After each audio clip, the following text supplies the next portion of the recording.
Good morning, everybody. Welcome back to the installment of Scott Selections here for Tuesday, May 11th. Before getting today's play of the day, quick recap of what happened yesterday. We picked up a nice winner with the Pacers -3 and -110 on BetMGM. Still one of the dumbest lines I've ever seen in pro sports on an overnight.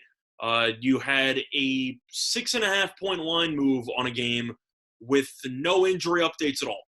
So the Pacers went from -3 to -9.5. Yeah, I know in most books, I know if you didn't have access to DraftKings or FanDuel in Jersey, you might have had to settle for the morning line of 7.5. That's still won anyway. Pacers won by 9, so a nice easy winner there. I'll look for another easy winner here on Tuesday. Before the play of the day, we're going to be looking at another NBA matchup involving a terrible team, and we're going to be fading the Oklahoma City Thunder. And in this matchup, the Thunder are taking on the Kings in Sacramento, and the play of the day is going to be on the Kings -10.5 and -110 on FanDuel. A time recording of 2:24 a.m. Eastern Time. Couple reasons why I like the Kings in the spot. First of all, you look at Oklahoma City. I know the Thunder won that one random game against Boston, which still hurts a little bit because of my friendly wager with Scott Steen, where I thought that Oklahoma City would not win a game for the rest of the year. However, Oklahoma City's won one game in about a month and a half. This team is one of the worst teams I've ever seen.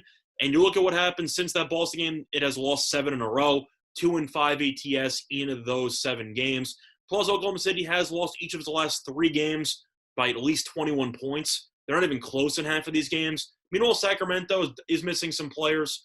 You look at De'Aaron Fox, who's been out for a while. Harrison Barnes is also out. However, Kings playing pretty good ball.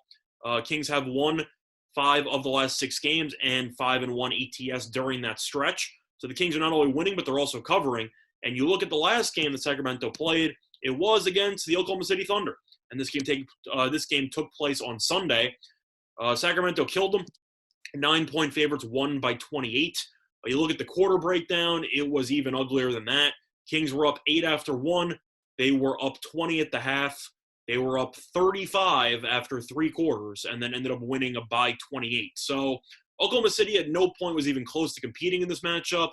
They ended up moving the spread up about 1.5 points in comparison because it was a 9-point spread there, and now it's 10.5.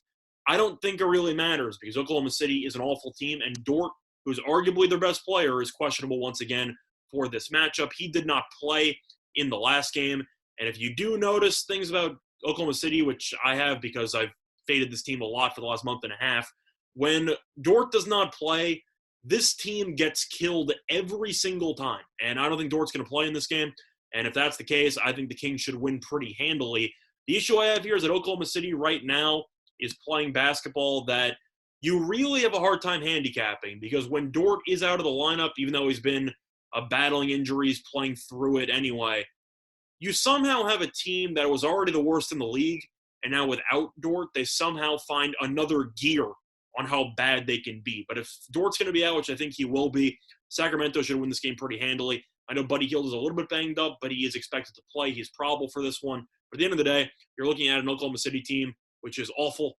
Dort, who's their best player, might not play again.